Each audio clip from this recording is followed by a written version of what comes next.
Hello neighbors, it's Brad here from eTrailer, and today we're taking a look at installing the Blue Ox Trailer Hitch receiver on a 2016 Nissan Rogue.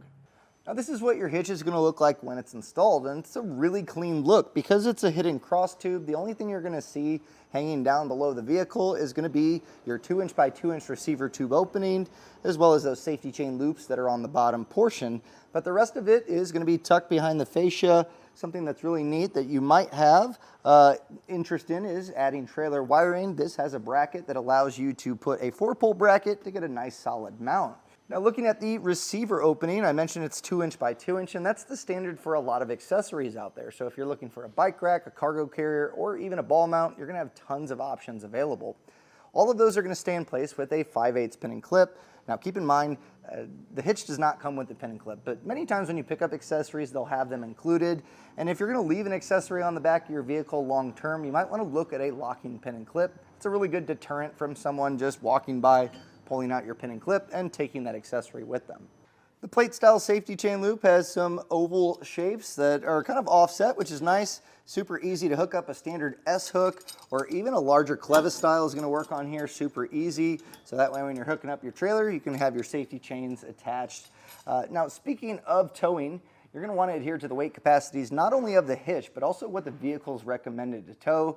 So take a look at your vehicle's owner's manual, see what it's recommended to tow, and then compare that with the hitch, as well as any accessories you'll be using, so your ball and ball mount, and take the lowest number across the board so you stay safe.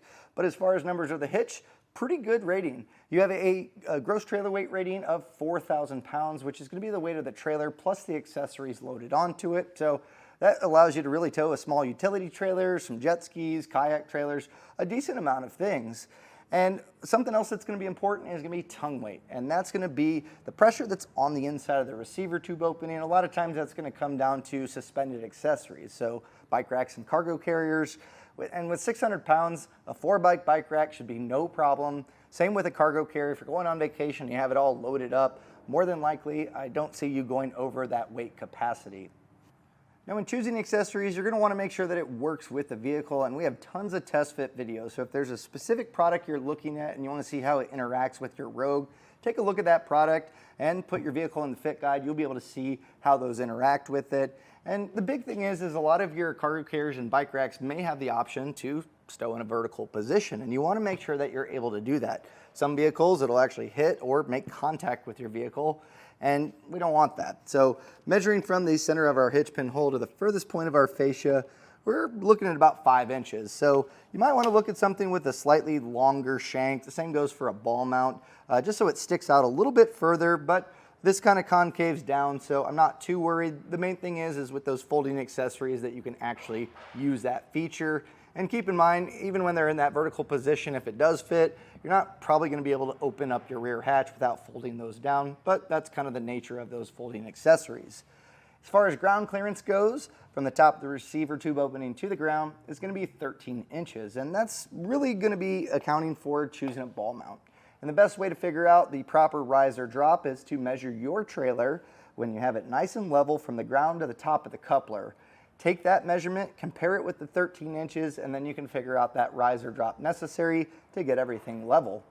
Something else to keep in mind when you have suspended accessories in place, like a cargo carrier or bike rack, it's going to extend the length of the vehicle. So as you go up an incline, they're going to tilt towards the ground first. So just something to keep in mind when you're going up a steep incline or over rocky and rough terrain. Now when it comes to the installation, if you're worried about getting this installed on your own, this really isn't that bad of a hitch to get installed. You're going to be removing 2 plastic panels, and then from there you really do just raise the hitch up, put the bolts in place, tighten and torque it down, and then you're pretty well good to go. Now something that's kind of maybe potentially a problem for you is going to be the weld nuts on the frame. If your vehicle's been subject to winter weather with salty roads, it's very possible you'll have some corrosion under there, and those can be really tricky to get that hardware started. So it might be a potential that you'll have to use a tap to clear those out. It kind of depends on your vehicle and the condition that it's in, but step by step, it's really not that hard of an installation. And adding a hitch is totally worth it. So that little bit of installation, you'll be able to use the hitch the rest of the lifespan of the vehicle. But if you don't have the place, the time, the tools, or even the want to do the install yourself, I totally understand. you can find someone to get that installed for you by using our dealer locator. That way you can find someone to install your hitch for you in your area. That way you can be on the road using your hitch and not have to worry about that installation. But for you DIYers doing this at home, follow along. I'll show you how to get your Blue Ox Trailer Hitch installed on your Rogue. To get our installation started, we're going to get underneath the fascia and we're going to be removing some plastic panels on both sides. These panels do a good job of keeping everything tidy under here, but they're in the way of where we're going to raise our hitch up into place. So the first thing we'll tackle is going to be the plastic push pins. So on each side there's going to be 4 of them. There's 1, 2, 3, and then 1 on the side here, making a total of 4, and it's going to be the same on both sides. The plastic push pins, you're going to have slots, and it makes it really easy with a trim panel tool or a flathead screwdriver to pry that center portion. And if you kind of just wedge out that, it should start to release. If the whole thing comes out, that's kind of normal too. And if they break, don't be worried. This is kind of normal with plastic push pins, but if you take your time, get that center pulled out, you should be able to remove the plastic push pin. So we'll continue on with that. And once we get the plastic push pins out, there is going to be one more additional screw, and that's going to be tucked on the back side. So if you kind of go back here, there's a portion that has an inset that attaches to the rear cross member, and there's a Phillips head screw. We'll get that taken out, and we'll get both of our panels removed. I got my first panel removed, and the Phillips head screw is a plastic push pin, so just loosen it up enough. It's kind of like prying off the center of the other ones, but that'll release this and allow you to pull that out. So I'm going to set this aside and get my other one taken down. Our next step is going to be removing our bracket that we have on our frame, and you'll find that there's going to be 2 bolts that go horizontal on the frame as well as 2 on the bottom. So you're going to probably need an extension here, and an 18mm socket is going to get these removed. Once we take that bracket down, we are not going to be reinstalling it, so you can discard it, you can keep it for later, but just know that we aren't putting it back on. Now it's a little bit more narrow on the bolts that go horizontal, so I'm going to take off my extension to gain access to those.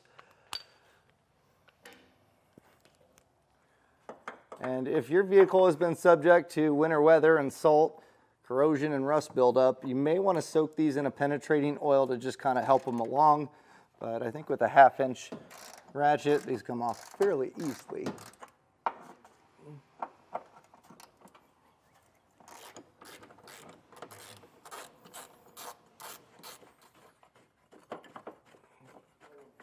So I have some good news for you if you're following along with the instructions and this video. You don't need to lower the exhaust. They mentioned that you want to pry off the isolator, support the exhaust, so on and so forth, but I mocked this up and you shouldn't have any issues. Having it lower will make it slightly easier, but if you have an extra set of hands to kind of wedge this in, you don't have to lower the exhaust. It's just going to make it a little bit easier for everyone involved. So the next thing we need to do is test to make sure that our hardware is going to fit into our factory weld nuts. And being that this is, we're in Missouri, Midwest, we have lots of snow, which means salt, and that's going to translate to corrosion in these weld nuts. And that can be a real issue. And the reason being is if this hardware doesn't want to thread in nice and easy, it really makes for a pain in the butt when you're trying to raise up the hitch and thread these in. So I'm already getting resistance here. You can take a socket and try to drive it in, but don't fight it. You don't want to damage the threads. So if you're at a point, run your hardware through all the mounting points. So on this driver's side, we're going to have 1, 2, 3, and then there's 2 on the passenger side. So these already, I can tell, has quite a bit of rust here. So if you're at the same point as me, there's a few ways to tackle that. For minor ones, best bet, take some penetrating oil and just spray into those threads. And you can let that soak for a little bit, kind of break down the rust. And then a tube brush like what we have here is a good way to knock off some of the basic kind of buildup, take some of that crud out of there to help it along. But if you're still fighting it, the chances are that you may need to use a tap. And if you've never used a tap, they're not too terribly hard to do, but you can mess things up pretty quick if you don't know what you're doing. The tap that we're going to be using today is an M12 by 1.25, so you're going to want to grab something standard. And all we're going to do is start clearing those threads out with this. So It's really key to make sure that it threads in nice and easy in the beginning and keep it squared up as possible. So don't fight it. Make sure that you can get the thread started, and it should go in fairly easily. And then from here, we're already spinning by hand pretty easily. We're going to just run this through, run it out again, and make sure that it's nice and clean, and then we'll test our hardware. So at this point, we're going to raise our hitch in place, and it's pretty heavy, so I have Joe helping me. And you're going to want to have 3 of your bolts set up on the driver's side, 2 on the passenger, and you'll see the conical tooth washer. There's teeth on here. You want that facing towards the metal on the hitch. So as we raise this up, we're going to try to get one started on each side so it supports the hitch. Then we can get the rest of the hardware in. So getting this to squeeze in, just kind of slide that over the exhaust tip first. As you raise it up, I would suggest on the driver's side going up first and over that exhaust hanger. And then once you have this pretty well lined up, we'll just get that hardware started.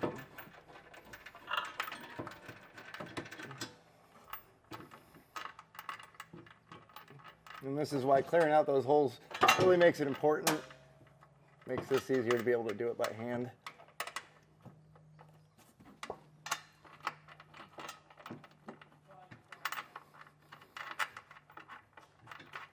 And with one started on each side, we'll just continue putting the hardware in place.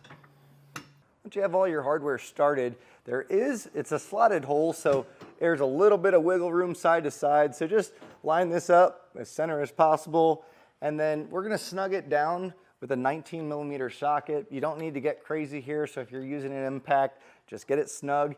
We'll come back with a torque wrench to get it properly torqued down. Now, the torque wrench is going to be important on this because you want to make sure it's going to be tight enough to be able to tow or put accessories in here long term, but also too tight can put stress on the hardware, especially with weld nuts. This is going to be an important step because it makes sure that it's going to be properly tightened down. Now, if you don't have a torque wrench, that's totally okay. You can get one here at eTrailer, or you can go to an auto parts store and generally rent one for free. The torque settings are found in the instruction manual. So just get your torque wrench dialed into the torque setting, and we'll go through and torque down our hardware.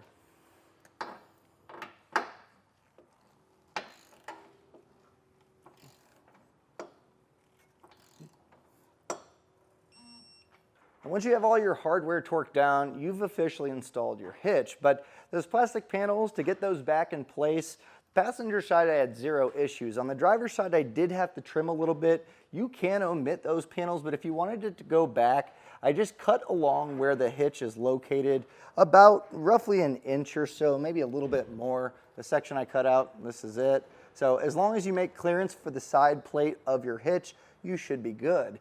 Now, something else you may notice on ours is the 4-pole trailer wiring. And this is a really cool hitch because it already has a bracket there that allows you to pick up a 4-pole bracket, not included, but we have these available here at eTrailer to give you a nice solid mount for your 4-pole instead of using your safety chain loop. I really like this. It gives it a nice finished look. So if that's the case, you might want to pick up wiring at the same time as your hitch. You can get it all knocked out, and predominantly those are going to be wiring that live inside the vehicle, but there is a grommet that's located behind this panel that you could run that through and get it mounted up. But with that being said, you've officially installed your hitch. All that's left to do, load up your accessories, put in your pin and clip, and hit the road. Hopefully this video helped you get your hitch installed on your Rogue, and if you did it yourself or had someone install it, either way, let us know how it went and also how you're using your hitch. Send us some pictures or leave us some comments. We love to see neighbors out there using your hitch and the adventures that you go on. But with that being said, thanks for following along and seeing the installation of the Blue Ox Trailer Hitch receiver on a 2016 Nissan Rogue.